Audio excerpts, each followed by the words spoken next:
Yesterday marked the first anniversary of the earthquake and tsunami that hit Japan. That's right. The 9.0 magnitude earthquake followed by tsunami. The earthquake hit a highly populated area in terms of world standards and around the 100 to 500 people per square kilometers. But a lowly populated area of Japan, with the exception of the Sendai area, Kunonan. The tsunami afterwards spread across the whole eastern coast and the Pacific Ocean, causing damage up to 10 kilometers inland in a couple of places, but mostly along the direct 1 kilometer of coast, removing already damaged earthquake debris and causing more housing to collapse.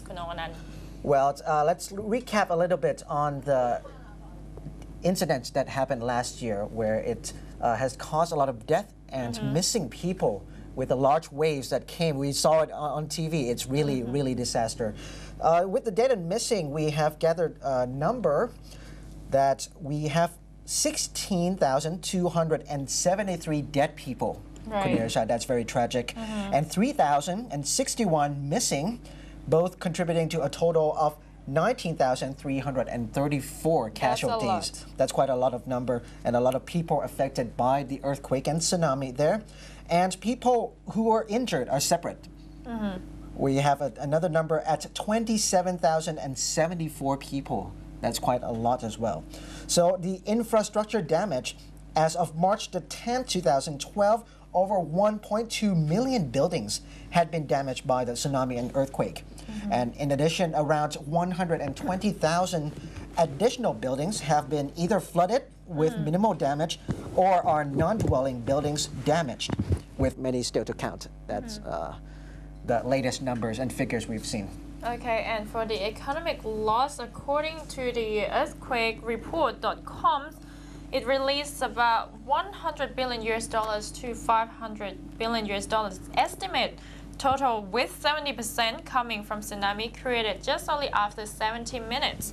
In total, 1 year after the events, a reasonable estimate for the earthquake and tsunami direct economic loss is between $237 billion and $303 billion, with around $275 billion the median estimate.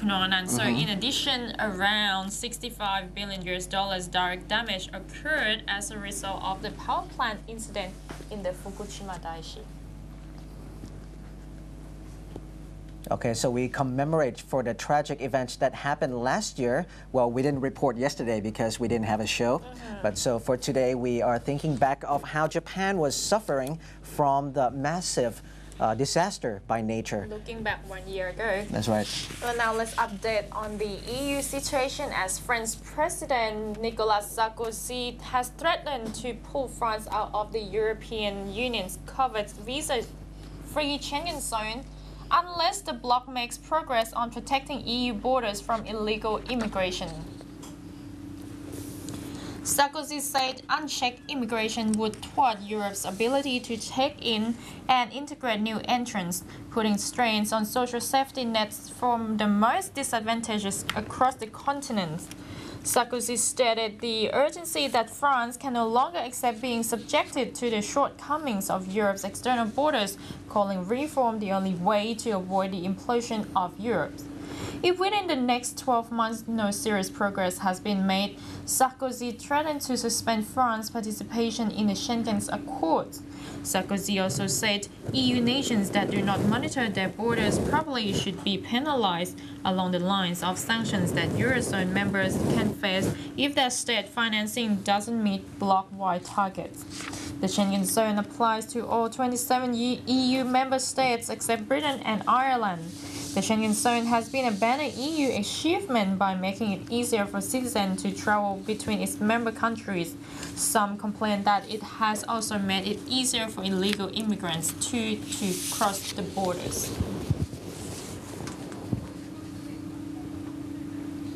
And now let's look at France once more. Sarkozy's pledge on Sunday on the hot-button theme of immigration came in a wide-ranging speech to thousands of supporters at a boisterous campaign rally. Polls show he's faced through a tough battle for re-election in April and May. Sarkozy stated his nationalistic move of chance that we are going to win against a sea of blue, white and red French flags. The conservative president also pitched an effort to support purchases of European products within the continent, noting American government laws to support small businesses and domestic industries. He questioned the case of Europe should forbid itself from what the United States said the world's most free market country, while the U.S. allowed itself. Sarkozy proposed the France to ask Europe to adopt a Buy European Act like the Buy American Act, so companies that produce in Europe will benefit from European state money. Sarkozy trumpeted his role in crafting a bailout fund called the European Stability Mechanism for debt-laden EU countries like Greece. He accused socialist frontrunner François Hollande of playing politics with his call for renegotiation of that plan. Hollande said it relies too much on austerity and does not do enough to revive growth. Hollande's campaign chief, Pierre Moscovici, fired back saying Sarkozy's moves are conflicted, endorsing countries' austerities while trying to move itself from the Schengen model.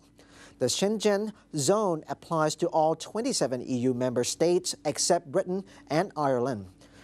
During the Arab World Uprising last year, Italy infuriated France and some other European countries by granting temporary residence permits to thousands of Tunisians who fled the violence at home. Many sought to join up with relatives and friends in France, Tunisia's former colonial overseer. Much of the political debate in France in recent weeks has centered on the issue of illegal immigration and the country's ability to take in newcomers. Critics have accused Sarkozy and allies of taking a hard line against illegal immigrants in an effort to siphon off support from the extreme right before the first round votes on April the 22nd. Most recent polls show that Sarkozy would lose by a double-digit percentage margin to Hollande if, as expected, they are the two candidates to qualify for the decisive runoff on May the 6th. On Wednesday, bloc members Austria, Belgium, Britain, France, Germany, the Netherlands and Sweden called for an action plan to stem the tide of the illegal immigration into the Union. The EU's Executive Commission is due to submit in May a report on the functioning of the Schengen system. And now let's update on the Greece situation as finance ministers from Eurozone countries will meet in Brussels today for the final approval of Greece's second bailout. Greece on Friday took an important step to secure a second bailout as it agreed on a debt swap. The Greek debt deal with banks and private lenders is the largest restructuring of government debt in history.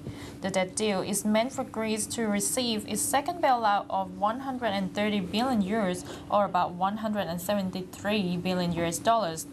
Joining the meeting along with finance ministers are the Eurogroup, the European Central Bank President and European Commission chiefs.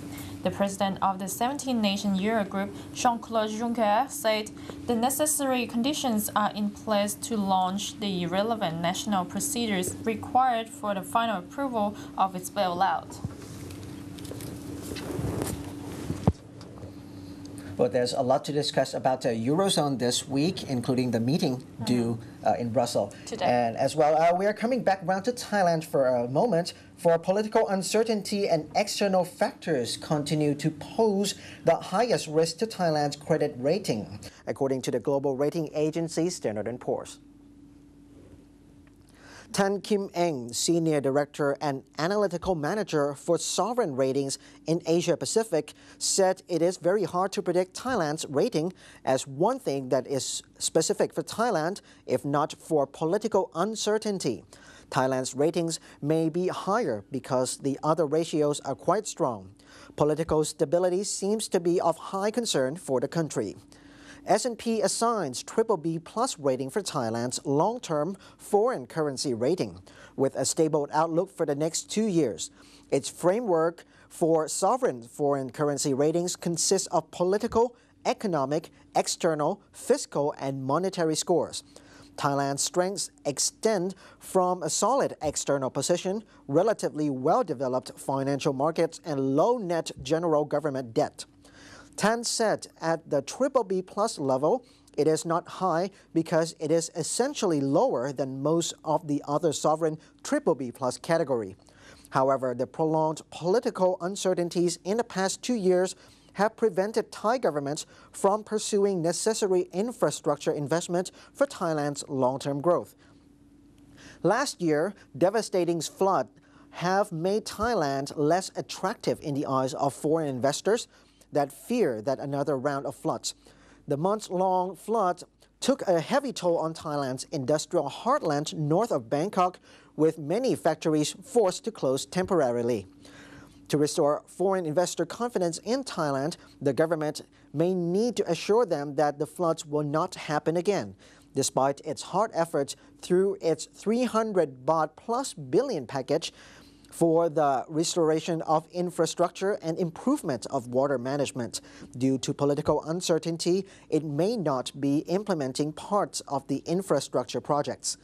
Another concern lies in the government's policies promised during the last year's election, such as a rice pledging scheme and daily minimum wage increases to 300 baht in 3 years, which have constrained the government's budget and could hammer Thai businesses, particularly smaller ones.